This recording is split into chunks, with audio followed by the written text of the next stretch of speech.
Hi everyone, welcome back to Acres of Clay. I'm Rhonda and today I am working at dehydrating some canned fruit that is getting close to expiration date. I went down to my pantry that I have some of my store-bought canned goods in and noticed that I had some pineapple that was going to expire this year and some peaches and tropical fruit. So I decided that I was going to dehydrate it because most likely I won't be using all of this anytime soon. And we really like dehydrated fruit. We like to put it in granola and in trail mixes, or we like just to eat it plain as a snack. And right now I am just draining it into this jar. I've done several cans of it already, and I'm just gonna show you real quick how I do this. So this is crushed pineapple is what I have in here right now. I'm not sure if you can see this. I can't see what we're doing. Okay. I have crushed pineapple in this colander, and I'm just trying to press out as much of the juice as I can. That way it will help dehydrate it faster and, yeah, cut down on some of that dehydrating time. Since this is already canned fruit, there's a lot of moisture in this fruit, and it's going to take quite a while to get it all dehydrated. It's about 1:30, so this probably won't be ready until tomorrow sometime. But I've already filled a few of these trays. Let me show you what I got. I've got peaches on this tray, and I've just left them the way they are. They're sliced peaches. If you wanted to cut them down or slice them thinner, you could. I'm just going to leave them like this. They may take quite a while to dehydrate, but I'm okay with that. This tray, I have the tropical fruit, which is like pineapple, there's papaya, and passion fruit. And another tropical, and this is crushed pineapple that I've already placed. I have these mats that I got from I have an Excalibur, and there's mats that you can buy that are for making fruit leather or real wet things and real small things. And so I like these mats for when I sprout seeds, like wheat berries or rye berries or something, and then I want to re-dehydrate them so I can grind them up into flour. So these are really handy. Otherwise those seeds can sometimes fall through these the mesh on the trays. So, and I love to use these mats for making fruit leather. We make all kinds of fruit leathers. I like grape, but I've made them from applesauce, and strawberries are really good, raspberries.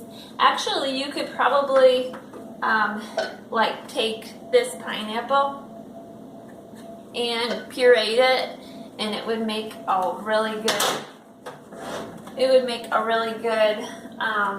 fruit leather. But I'm just gonna dehydrate it like this and spread it out as thin as I can. The thinner you have it, the faster it's going to dehydrate.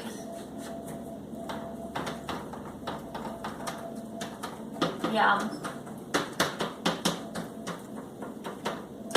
I really like dehydrated canned peaches. They're just really good. Not all my kids like this, but most of them do. I think they all eat dehydrated apples, and they all will eat the dehydrated fruit leather. Alright, so I'm going to put that one back here. And what else do I have? I have one more jar I haven't opened of the passion fruit. Now, some of this wasn't going to expire until next year, but I thought since I'm running this, I might as well fill it up and put as much in as I have, because I can always go to the store and get another can if I need it. Shake this out really good and try to get out as much of the moisture as I can.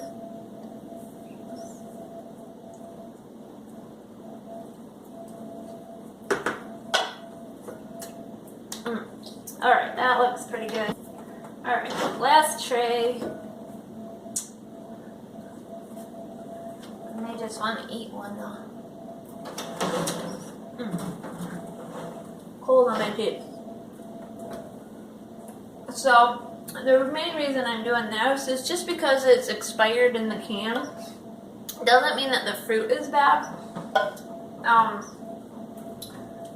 not afraid of expiration dates and anything like that, because even with my own canned foods, I think as long as it's sealed, it's good.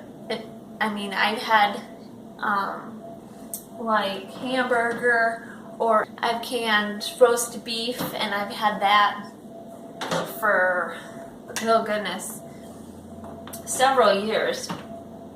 And it doesn't go bad. It still tastes really good. So I'm not afraid of expiration dates.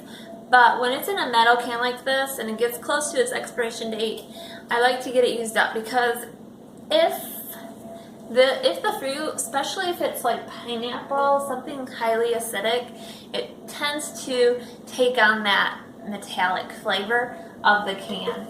And so I figure there's something leaching into the fruit from this can, and I'm not a big fan of that. So I'm going to get this dehydrator going, and I'm going to save this juice. Wow, I have 6 cups of fruit juice that I'm not sure what I'm going to do with yet. Maybe make a salad or something. But let's get this going. Alright, so this is an Excalibur. It works very simply. My jar is out of here. And it has like a setting for temperature control.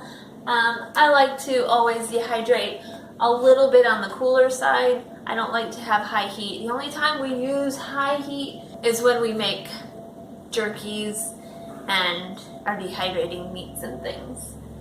So I'm going to put this at about 125. I need the light switch on. So this this outlet that this is, funny story. So this now let me shut this off. Get too loud and I can't tell my story. This outlet that this is hooked to is runs off of a light switch. So when the light switch is on, the outlet works, and so when the light switch is off, that means there's no power to that outlet. And I usually make my bread here, and I usually have my bread maker here, and I made a loaf of bread last week. I put all the ingredients in the bread maker to make a loaf of bread, and then we left to go to church that Sunday night. And when I came home, I kind of forgot about that loaf of bread. And so then Monday morning, I was like, oh, we have a loaf of bread for breakfast. You know, you can have bread for breakfast. So I lifted the lid, and it was just this mass of dough, sourdough, because somebody had hit this light switch when we left, and of course it shut the bread maker off. So no bread, just a ooey gooey mess in the bread maker. But so I have to have that light switch on. I'm going to turn it to 125. You can do about up to like 135. But I'm going to let this run. It's probably going to run overnight and into tomorrow. I'm going to bring you back and show you the final product and do a taste test maybe. Okay, see you back tomorrow. So I've had these in the dehydrator for about 24 hours, maybe a little bit longer, 26 hours. And the peaches are still kind of pliable, which I'm okay with because these will get eaten up pretty quick. But the other fruit that is chopped, this is the tropical fruit. This is dehydrated good because if you hear it, it's good and hard. So I'm going to take these out, and I just like to put them in a jar and fill that up. I already took the pineapple, the crushed pineapple out because that was done a little sooner because it was a thinner layer. So that probably took 23 hours because at night I turned it down. I turned the temperature down so it wasn't as warm, but it was still dehydrating. And then in the morning I turned it back up. These are just the pineapples.